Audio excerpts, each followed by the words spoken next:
We've asked some volunteers to imagine having to deliver 2 really bad pieces of news to a friend. Do we need to start over? Yeah, sorry about that, guys. Let me just turn this off. To make the story memorable, we've asked them to imagine they've been pet sitting for that friend. And due to a tragic accident, both Goldie and Bubbles passed away under their care. Wait, what? Don't worry, it's just a thought experiment. But yes, both of the fish died while you were looking after them. Oh, that is horrible. I would feel terrible if I did something like that. Okay, but what would you prefer in terms of delivering the news? Would you want to do like one bad piece of news on Monday? You know, like, sorry about Goldie. And then on Tuesday, Bubbles also didn't make it? Or would you just, rip the Band-Aid off and just tell them the bad news all at once on a phone call? I'm going to go with the option, rip the Band-Aid off and tell all the news at one time. Totally agree. Why prolong the pain? Everyone agrees. It's best to get all the bad news over with in one go.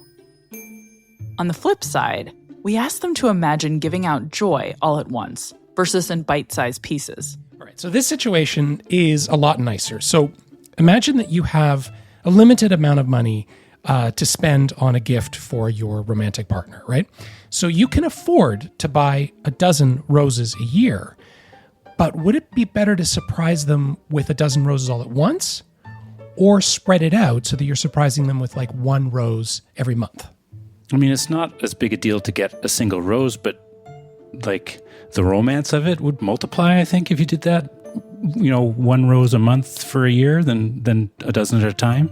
So casting visions of The Bachelor aside, yeah, I think I'd agree. That's not a bad idea, actually. I think I'd get more points for doling them out a little bit at a time. Again, there's not a lot of disagreement. This time, the volunteers want to dribble out the roses over time. What this tells me is that people have a strong intuition about a simple strategy that can help you minimize the pain you feel from bad experiences. That's the worst. And maximize the pleasure you get from joyful ones. I'd want a rose a month, I think. Twice? Thrice?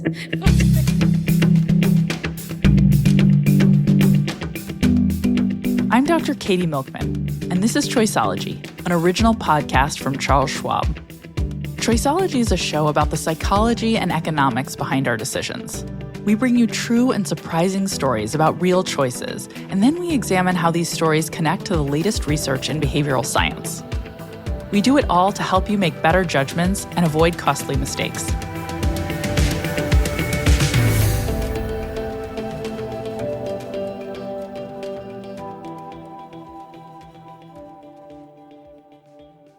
I was just so ecstatic. I was thinking, crikey, I'm actually doing this. I'm all right.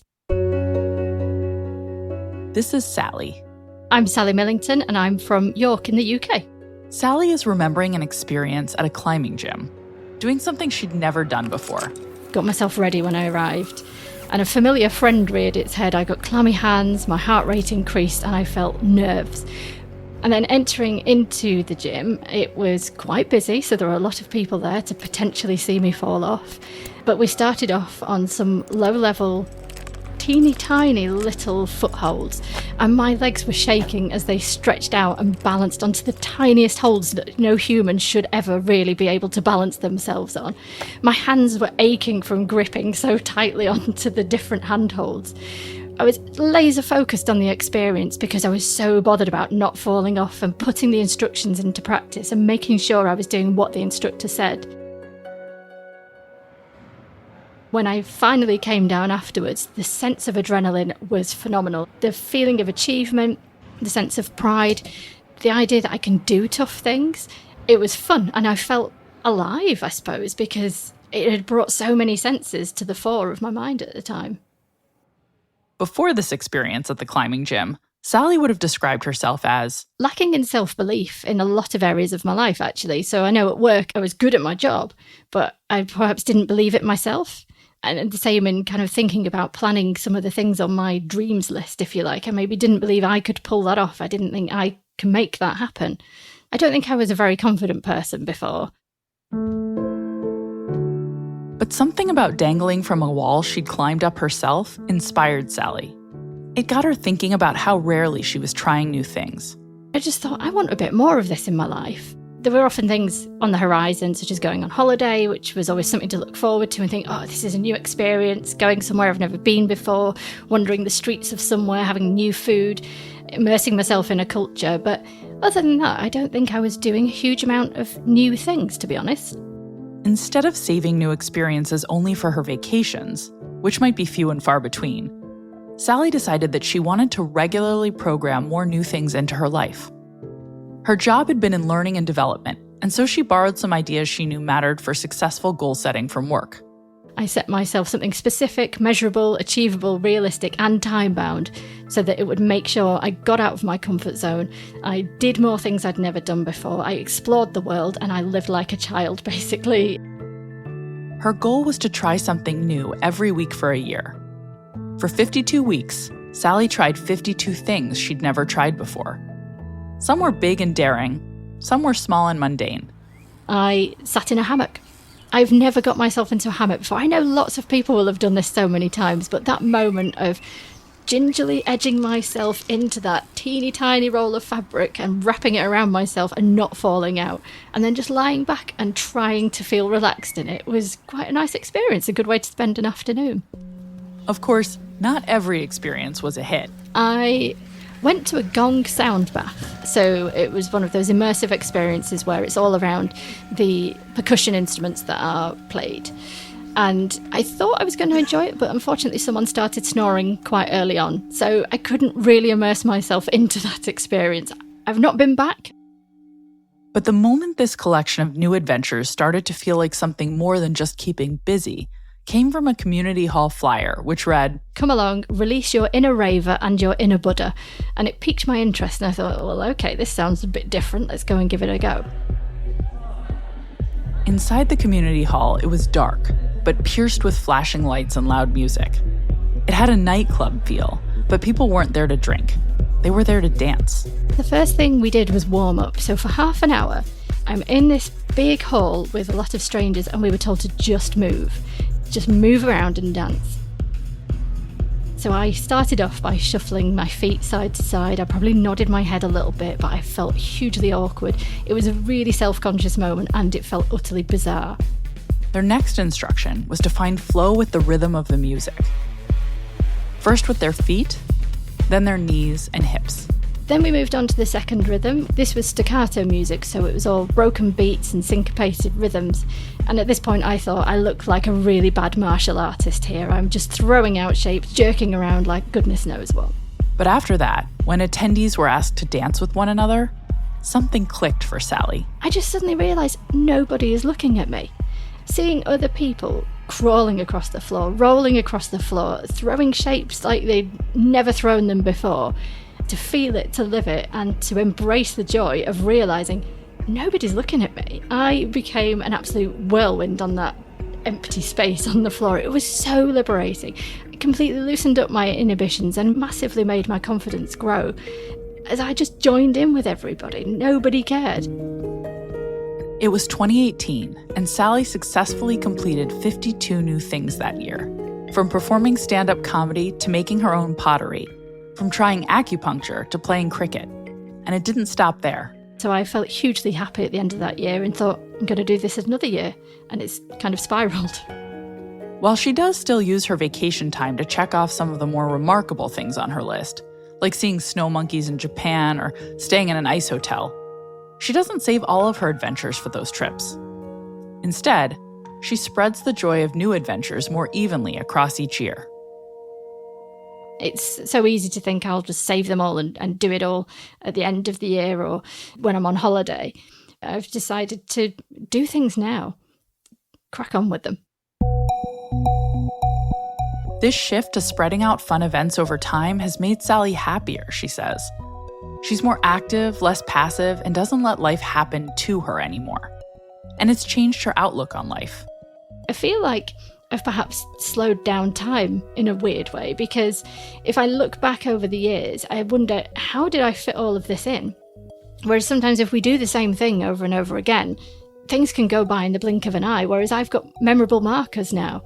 I've got more joy that I can look back on and more to look forward to. And I feel like life's got a bit more meaningful for me. Not to make that sound as though it's something big and grand, but for me personally, I find there's a lot more meaning because I'm doing more things.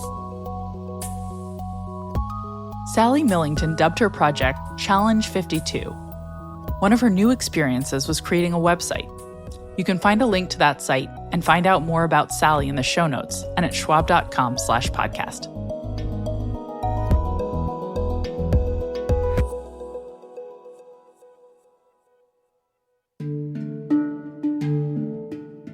The idea that new and positive experiences can make you happier is pretty obvious and unsurprising. But many of us save special experiences, like going to new places, trying new foods, or taking in a show, for vacations, bundling them all together in one holiday and then returning home to normal life without much exploration or variety afterwards. These bursts of novelty can be great fun, but once they're over, the joy fades fast. What we see in Sally's story, and from research, is that there's value in unbundling or unpacking the kinds of treats we tend to save up for when we go on a vacation. People can actually maximize their happiness by separating and spreading out enjoyable events much more over time, rather than cramming them all into 2-week holidays. Conversely, bundling bad or unpleasant events, grouping them together in time or in your mind, can diminish the total negative psychological impact of those events. Deliberately editing your life in this way, to trickle out good experiences and condense bad ones, is called hedonic editing. It's a strategy that takes advantage of mental accounting, which you may recall from previous episodes of Choiceology, relates to our tendency to treat resources like time and money as if they aren't fungible, but belong in categories.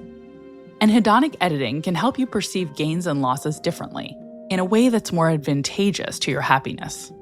Here to talk with me about this is Ellen Evers, who along with collaborators Alex Emis and Christy Kang, has studied hedonic editing.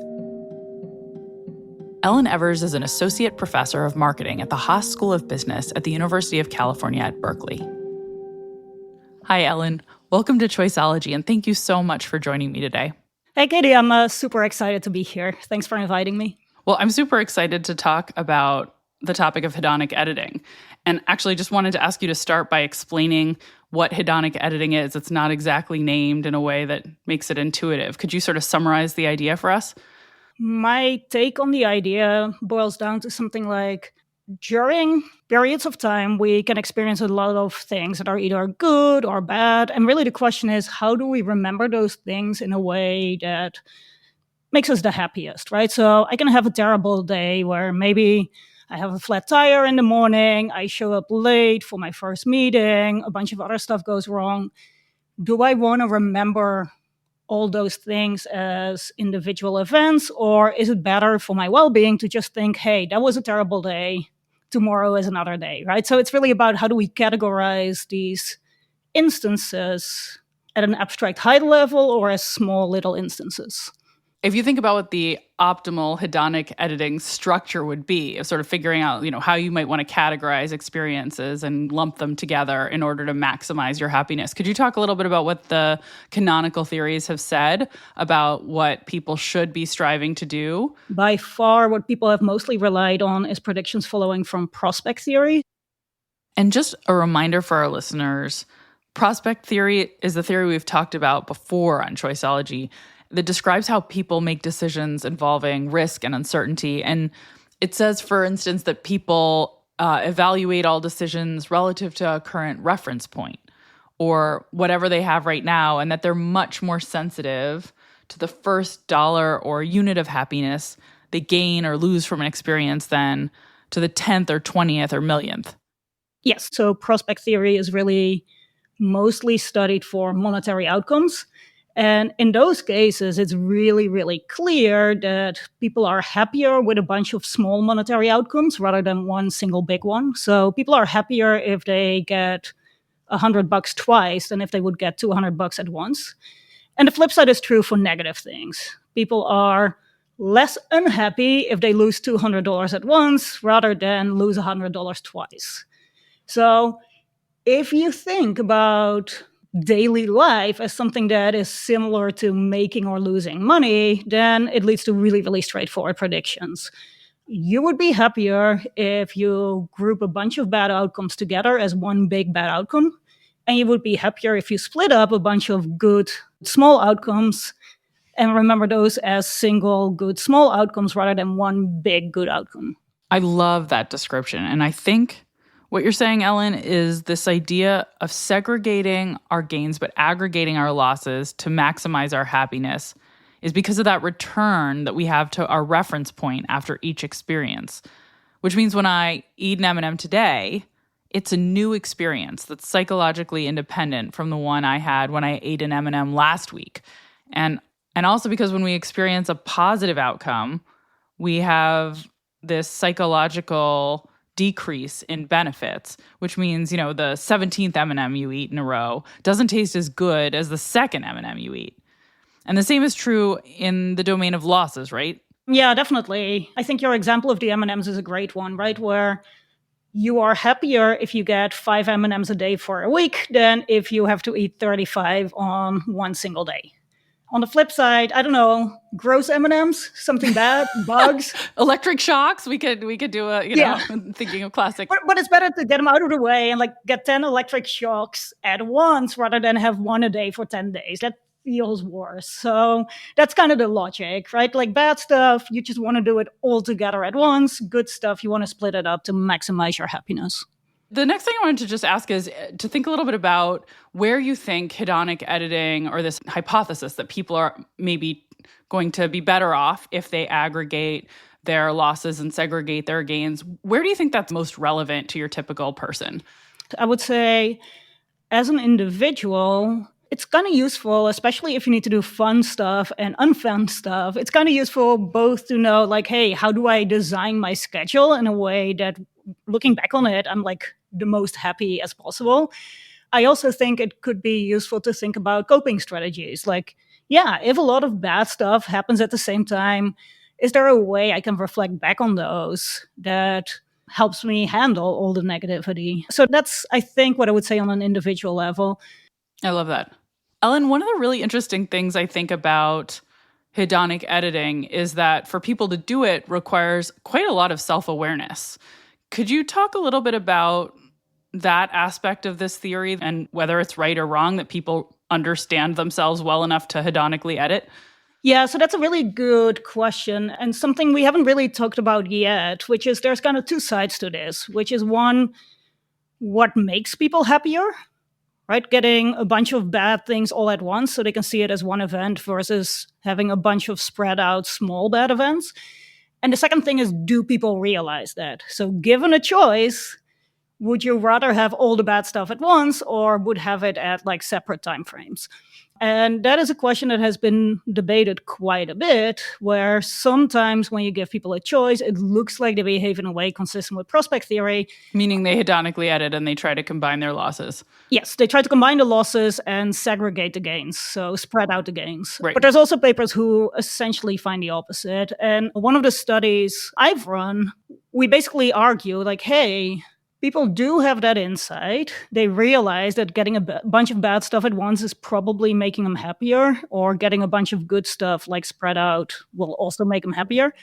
But kind of going back to the similarity point, only if you can easily combine the two, right? So if you already need to have a negative food-related outcome, and then you are asked hey, when do you want this other negative food-related outcome? People are oh, let's just get it done at the same time. So negative food-related outcome would be eating something gross or... Yeah, or dropping a burrito and realizing your milk is spoiled. Anything that just, it feels similar. You're just putting these in a similar category. So food could be a category. Yeah, or getting a bad grade for a midterm, getting a bad grade for a paper. Those are very, very similar. Got it. Getting a bad grade for your midterm and dropping your burrito, those are really, really different. And it's really hard to combine them into one category.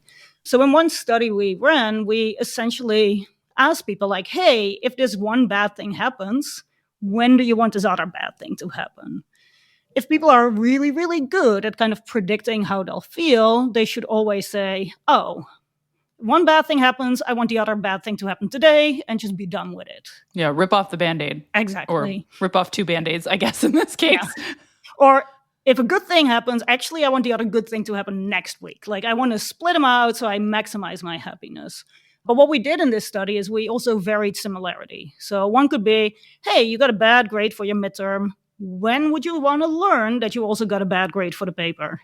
Or you got a bad grade for a midterm and you drop your burrito. When do you want to drop your burrito? Right? So like very, very similar or very, very different. And there we find that similarity plays a really big role. So as long as mentally, like psychologically, it's easy to combine things into one thing, then people prefer getting the negative things at once and spreading out the positive things.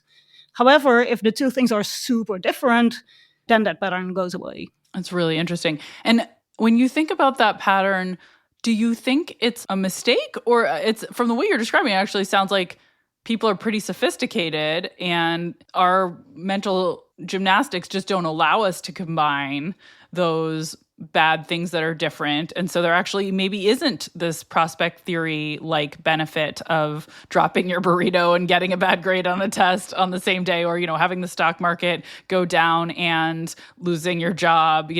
Maybe those things feel different enough that combining them isn't giving you some psychological benefit over having them happen on different weeks. Yes, I think it really depends on how you interpret that question. So I personally think the most defensible take is that people are actually pretty sophisticated. And I don't think that's surprising. Like, depending on your age, you've been a person for a long time. Like, you definitely have some insights in your life. So I think, if anything, it would be crazy if we were bad at this. However, that does mean we can take a few steps back and kind of manipulate how similar things look. And that has an effect. So really, I think in real life, it's super, super good. And within the bounds of our rationality, people seem to be doing the right thing. However, if a bunch of annoying researchers show up and they design studies in a way to trick you, then you can observe behavior that seems really, really irrational. But I think in general, it is a sophisticated approach that should work pretty well.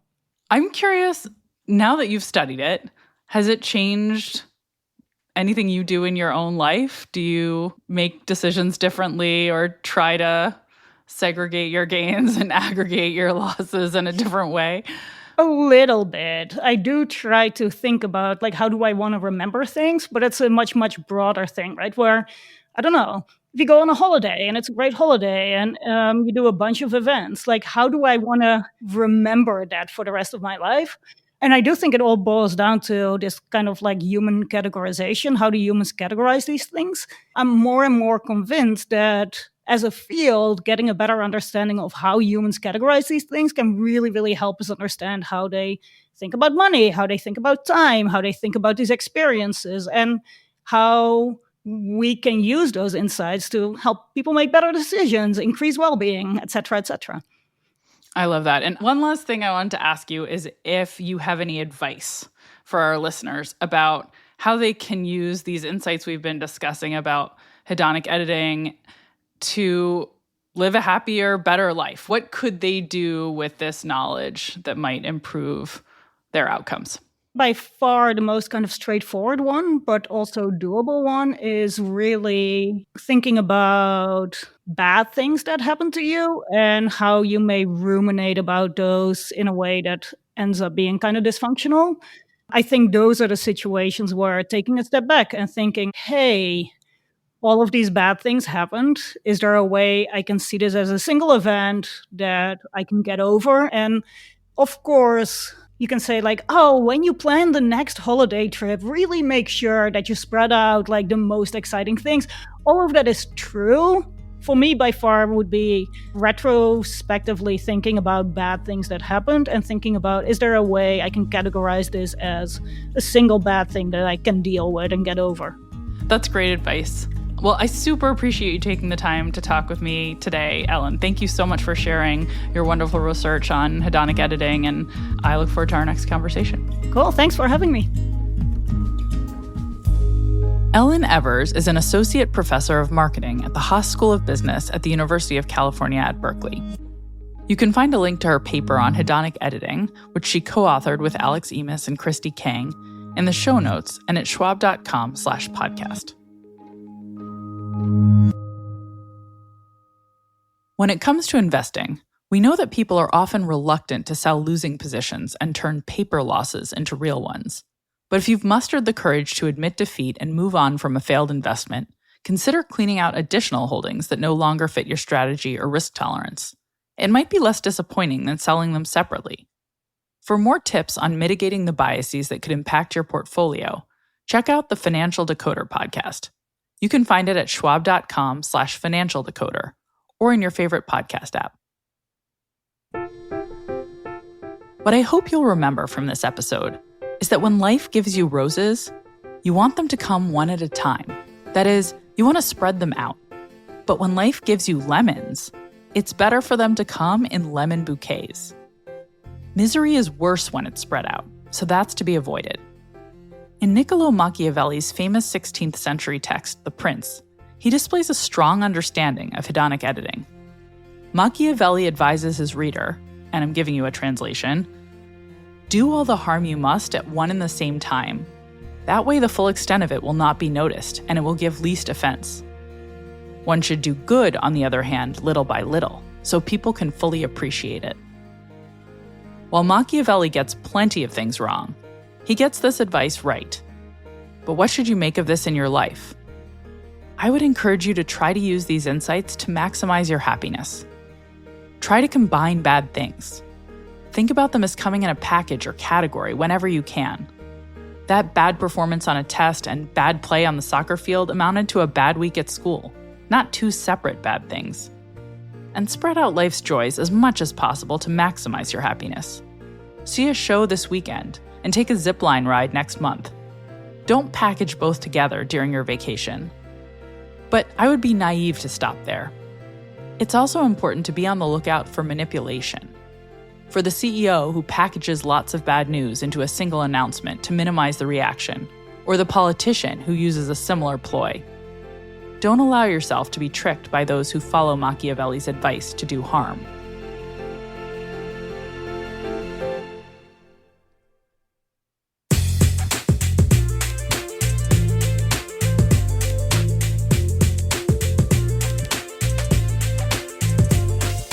You've been listening to Choiceology, an original podcast from Charles Schwab. If you've enjoyed the show, we'd be grateful if you'd leave us a review on Apple Podcasts, a comment or rating on Spotify or YouTube, or feedback wherever you listen. You can also follow us for free in your favorite podcast app.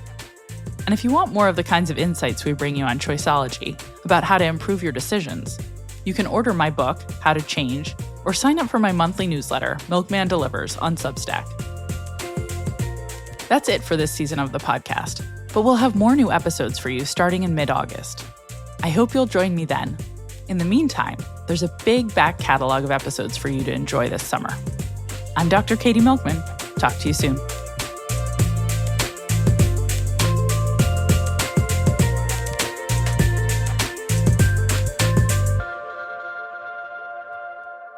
For important disclosures, see the show notes or visit schwab.com/podcast.